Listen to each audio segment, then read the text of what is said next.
태훈이는 많이 괜찮아진 건가? 카톡 올리는 거 보면 괜찮던데. 태훈이 좀 빨리 와야 돼.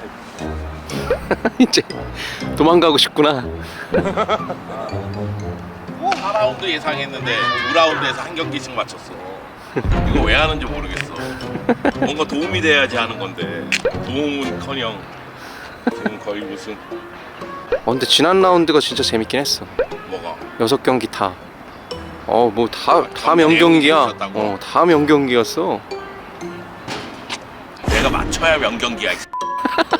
못 맞히면 명경기 아니야. 명경기는 단 하나야. 강주전. 그냥 하나 맞췄어. 그것도 씨 벼랑 끝까지 갔다가. 와, 3대0이라서 나는 야 이기는 줄 알았는데 씨. 아 그리고 한 경기씩 맞출 때마다 그게 꼭 마지막 경기야. 살 떨려. 오늘의 K리그 구독자 여러분 안녕하세요. 오늘도 문화일보의 오영 기자가 아닌 축구 수다쟁이 송영주가 우측 승부 예측을 진행을 합니다.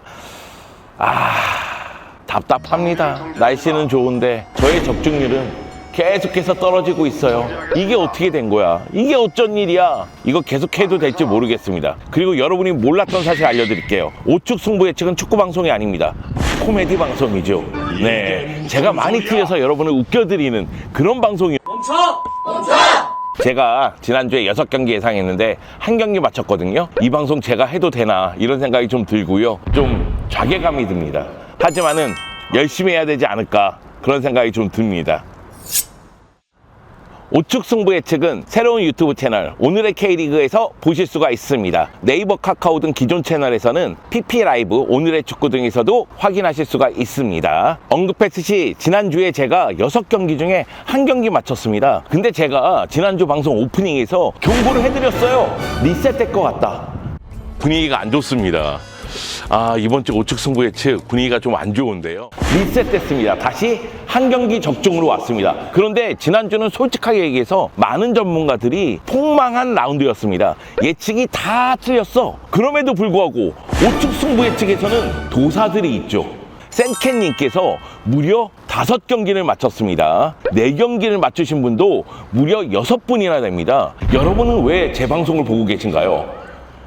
아마도 이 방송 보면서 아유 송영주 또 애교 떤다, 아유 송영주 또 헛소리한다 이렇게 생각하실 것 같아서 마음이 좀 아프긴 합니다만 제가 더 분발하겠습니다. 그리하여 저도 도사 대열에 오르겠다. 배추도사 무도 멈춰! 그리고 생캐님께는 선물을 드리도록 하겠습니다. 5경기나 맞췄잖아. 이건 진짜 대단한 거야. 자, 그러면은 본격적으로 승부 예측으로 들어가겠습니다. 들어가 보자고요. 이번 주 우측 승부 예측에서 주목하는 경기는 바로 서울과 수원의 대결 슈퍼매치입니다. 슈퍼매치! 제가 지금 어디에 있습니까? 빅버디에 있습니다. 물론 이번 주 슈퍼매치는 상암에서 펼쳐지죠. 나 엄한 데 데려다 놨어. 상암으로 데리고 가야 될 거 아니야? 그런데 빅버디에 온 이유가 있습니다. 이 부분에 대해서는 잠시 후에 알려드리도록 하겠습니다. 일단 서울 같은 경우에는 지난 포항전에서 무승부를 거뒀지만은 올 시즌 리그 7경기 중에서 4승을 챙기면서 저력을 입증하고 있습니다. 수비 쪽에 안정감을 취하다가 전환하면서 공격 쪽에서 힘을 발휘하는 모습이 나오고 있고, 나상호 선수가 리그 3경기 연속골을 넣고 있습니다. 그뿐만이 아니죠. 황의조라든가 팔로세비치라든가 임상엽이라든가 한 방을 가동할 수 있는 선수들이 질비합니다. 그렇기 때문에 서울은 수원을 상대로 홈에서 공격력을 과시할 수 있을 것이다, 이런 예상이 가능한데요. 관건은 수원입니다. 수원의 분위기가 너무 안 좋아요. 수원은 이병근 감독과 이별을 했습니다. 수원은 올 시즌 리그에서 2무 5패로 승리가 없습니다. 순위도 최하위에 머물고 있어요. 이병근 감독과 이별하게 됐죠. 슈퍼매치 같은 경우에는 최성용 수석 코치가 감독 대행으로서 팀을 이끌 것으로 보입니다. 그래서 제가 여기 왔습니다. 왜? 수원 힘내라고. 제가 지난주 수원 첫 승을 예상하지 않았습니까? 그거 잡았으면 이병근 감독 안 잘렸어. 그거 놓치는 바람에 멈춰!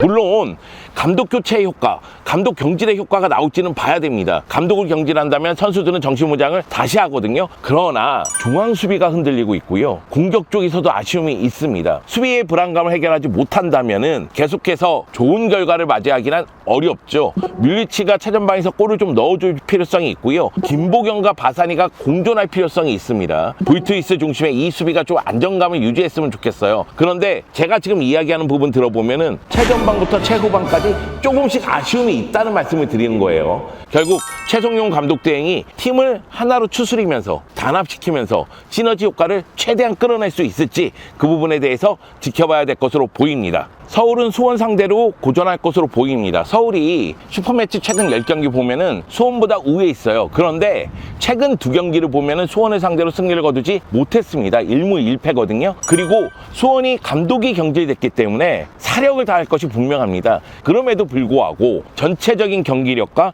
흐름을 봤을 때에는 서울이 앞서 있잖아요. 그리고 홈 경기 아니겠어요? 그런 측면을 봤을 때에는 서울이 홈에서 수원에 승리할 것으로 보입니다.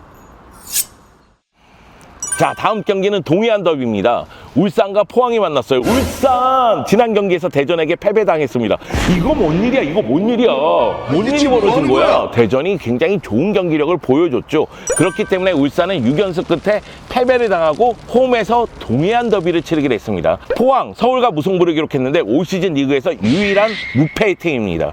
그 정도로 끈끈한 경기력을 보여주고 있고 후반전에는 기동매직, 네, 뛰어난 용병수를 보여주는 기동매직을 통해서 후반전의 결과를 가져오는데 매우 능한 모습을 보여주고 있습니다. 그러다 보니까 이 동해안 더비도 당연히 치열하고 예상하기 어렵게 전개가 되겠죠. 그런 측면에서 봤을 때는 이 경기는 모든 결과가 예측 가능하다.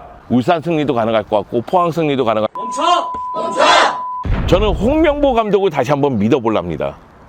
지난주에 홍명보 감독 좀 실망했어. 왜냐면 그러니까 보통 팀에게는 중요 경기 앞두고 패배를 당하면 야 이거 악재다. 그래서 중요 경기까지 흐름이 나빠질 수 있다 이렇게 얘기하겠는데 울산은 약간 차이가 있거든요. 대전과의 경기에서 패배한 게 좋은 약이 되지 않았을까 이런 생각이 들고 포항이 사실은 이 정도 성적을 내는 건 김기동 감독의 용병술 거기에 그거에 잘 어울리고 있는 선수들의 힘이에요. 지금 8라운드거든요. 이제 8번째 경기예요. 이거 좀 미안하지만 패할 때가 된 것 같습니다. 네, 나이 촉이 그래. 그러다 보니까 동해안 더비에서 울산이 승리하지 않을까 생각을 합니다. 기동매직 요게 있으면 또 모르죠. 네. 너무 높아졌어. 대구와 대전의 경기.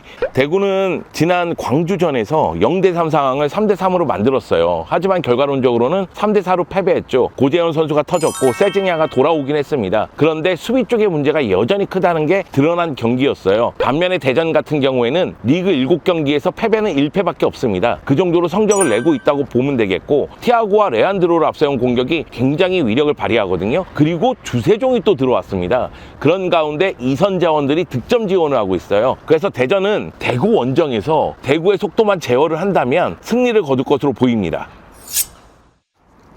인천과 수원FC가 대결을 펼칩니다. 지난 라운드에서 각각 승리를 거뒀죠. 인천 같은 경우에는 강원에게 2대0 승리를 거뒀고 수원FC는 라스의 결승골로 전북을 잡았습니다. 그래서 누가 기세를 이어나가느냐의 문제인데 인천 같은 경우에는 선수단 보강을 잘하긴 했지만 시즌 초반에 조직력에서 문제가 있고 특히 3백의 라인 컨트롤이라든가 측면 수비라든가 이런 부분에서 좀 아쉬움이 있어요.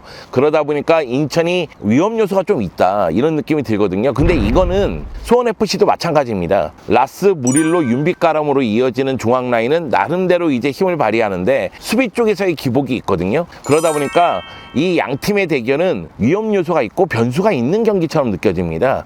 그런데 최근 상대 전적을 봤더니만 양 팀이 최근 5경기 중에 4경기 무승부더라고요. 그래서 이 경기는 누군가가 앞서 나가면 일진 1패의 상황이 좀 되겠지만은 그래도 결과는 무승부로 끝나지 않을까라는 생각을 합니다. 광주와 강원이 대결을 펼칩니다. 광주는 여러 번 말씀드렸지만은 남자의 팀이죠. 그리고 저한테는 정말 고마운 팀입니다. 지난주에 광주가 승리하지 못했다면은 저는 한 경기도 맞추지 못했을. 멈춰! 그런데 강원이 지금 리그에서 승리가 없어요. 최용수 감독 입장에서도 답답할 겁니다. 특히 득점력이 너무 떨어져요. 리그에서 3골 넣었거든요. 근데 이 3골이 하나는 상대 자책골, 하나는 필드골, 하나는 페널티골이에요. 그나마 골을 넣은 경기들에서는 무승부인데 골 넣지 못한 경기들은 다 패배를 당했거든요. 그 점을 봤을 때는 최용수 감독이 수비 쪽에 대한 중심을 두더라도 공격 루트, 득점 루트를 만들어야 된다. 이런 생각이 좀 듭니다. 그럼에도 최근의 흐름이라든가 아니면 양팀의 득점력을 고려했을 때는 광주의 승리가 예상이 됩니다. 이정효 감독 고마워요. 제주와 전북이 만납니다. 마지막 경기죠. 제주가 최근 FA컵 포함해서 3연승을 달리고 있습니다. 무엇보다도 유리 조나탄하고 헤이스가 골을 넣고 있다는 사실이 기분이 좋아요. 그러면서 제주는 서서히 경기력을 올리는 듯한 느낌이 듭니다. 물론 지금까지의 모습을 봤을 때는 완벽하진 않아요. 수비 쪽에서의 실점도 많은 편이고요. 근데 전북이 지금 안 좋잖아요. 저는 선입견의 노예 같은 사람이거든요. 전북에 대한 이미지는 강자 이미지예요. 그러다 보니까 승부 예측할 때 자꾸 전북 쪽에 손을 들어주는 경향이 있었거든요. 근데 현실을 돌아보니까 전북의 경기력 자체는 너무나 지금 좋지 못한데 전북을 높게 평가하는 건 아닌가? 이런 생각이 좀 들어서, 다만 그렇다 할지라도 전북이 제주 원정에서 패배하진 않을 것 같아요. 왜냐? 지금 김상식 감독이 이병근 감독을 봤거든요. 김상식 감독 자리도 지금 안심할 수가 없습니다. 그래도 연승을 달리고 있는 제주가 홈에서 흔들리는 전북을 상대하는데, 전북 입장에서는 패배가 용납 안 되니 결국 이 두 팀의 대결은 무승부로 마무리되지 않을까 하는 생각이 듭니다. 어때요? 그럴듯하죠? 그래도 플러스 마이너스 무승부인데.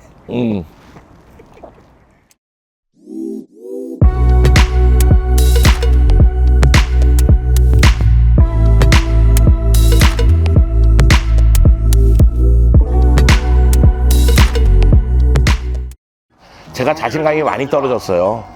사실 혜원이 대신 첫 방송했을 때 한 경기 마쳤을 때야 시작한다는 느낌으로 그럴 수 있지, 그런 생각이 들었는데 다시 한 경기 마치니까 내 수준이 이 정도인가, 이런 생각밖에 안 들더라고요. 여러분에게 기회입니다. 제가 지금 슬럼프를 겪을 때, 제가 부진할 때 많이 도전해 주세요. 그 중에서 한 분을 뽑아서 바로 2022 K리그 포토 에세이를 선물로 드립니다. 유튜브 오늘의 K리그 오셔서 많은 참여 부탁드리도록 하겠습니다. 그리고 다음 주에는 주중에 K리그 1 9라운드 경기가 있습니다. 화요일날과 수요일날 펼쳐지죠. 그래서 우측 승부 예측 영상은 K리그 1 10라운드로 돌아옵니다. 하지만 여러분, K리그 1 9라운드 예상에 대해서는 오늘의 K리그 커뮤니티 포스트에 올릴 테니까 확인해 주시고요. 혜원이한테도 한번 부탁해서 가능하면 혜원이도 같이 예측하는 방향으로 가볼게요. 요즘에 카톡방에서 혜원이가 저를 너무 비웃거든요. 한 경기? 막 그러면서 고생하십니다! 막 이러더라고요. 이건 곧 네 일이다. 내가 그랬죠. 오영 기자도 같이 예측하는 방향으로 추진해 보도록 하겠습니다. 그러면은 K리그 1 8라운드 많이 도전해 주시고요. 저는 K리그 1 10라운드로 돌아오겠습니다.